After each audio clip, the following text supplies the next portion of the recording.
scientific community, I like show of hands. And I want to say, excuse me for a second, if you are lost girls and lost boys who has their bachelor's, can you raise your hand? Just show of hands with bachelor's. Masters, and recently my friend here, PhD candidate. The reason I say this is the story that the media will not pick up. Do you know how much we got covered in 2001? It was really amazing. But you don't come back and hear the lost boys are successful.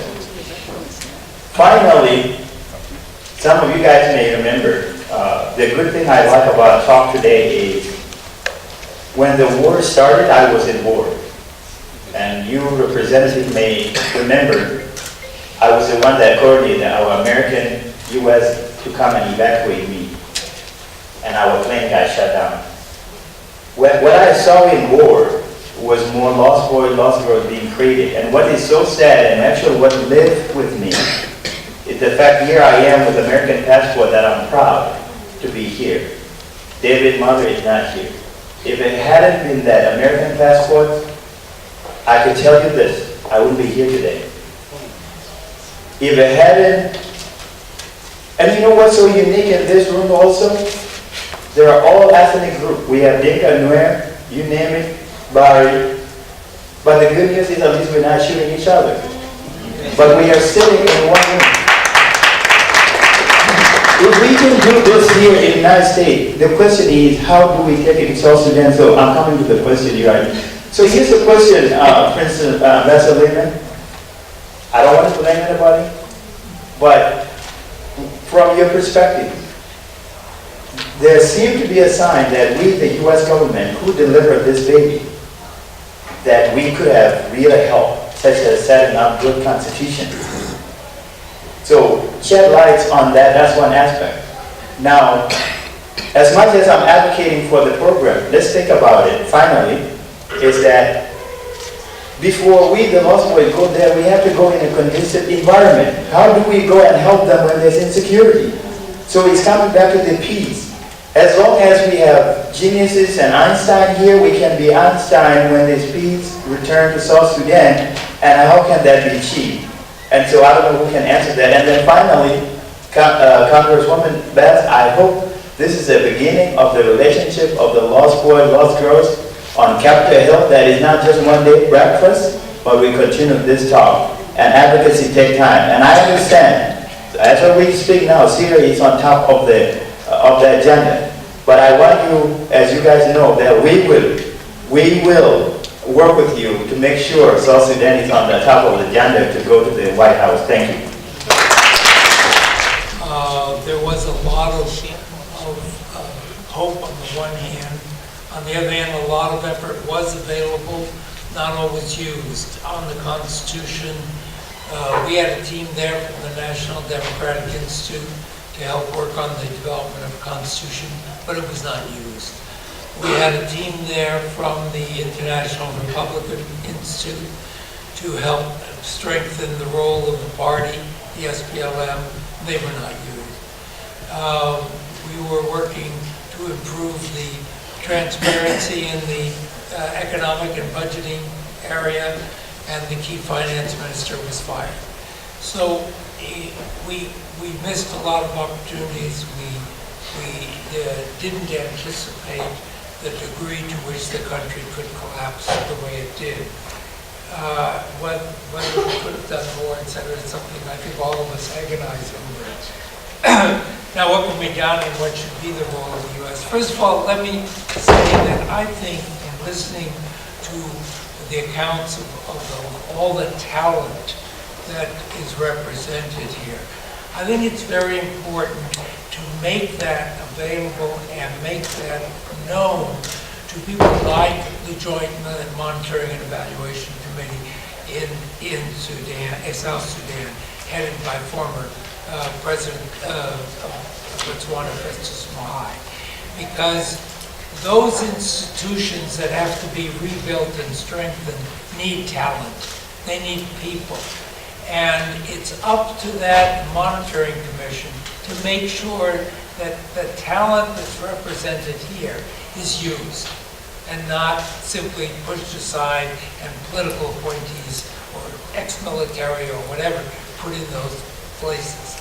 Because in developing a new constitution, which is one of the key elements in the next 2 years, whether it's rebuilding economic and financial, whether it is engaging on the humanitarian side, it's important that your skills, your presence are not only available, but they're known to people who are making those decisions.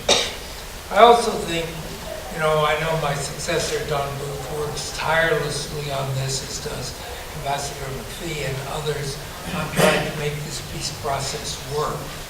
I do think that, as I mentioned before, that we need much stronger united action by both the African neighbors and the UN Security Council to put more pressure on the leading contenders, President Kiir's people and Bashar's people, because without that, I do not believe they're committed to the kind of transformation we need. I think the Congress has been developing ideas, and as I mentioned before, I think things like an arms embargo is absolutely essential, and I think it sends a strong message.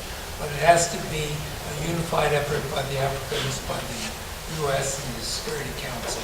But I think that your talent, your abilities, your willingness has to be made known, and make it known to our agencies, the USAID, and to other organizations, the UN, etc., that are working in South Sudan. Thank you very much.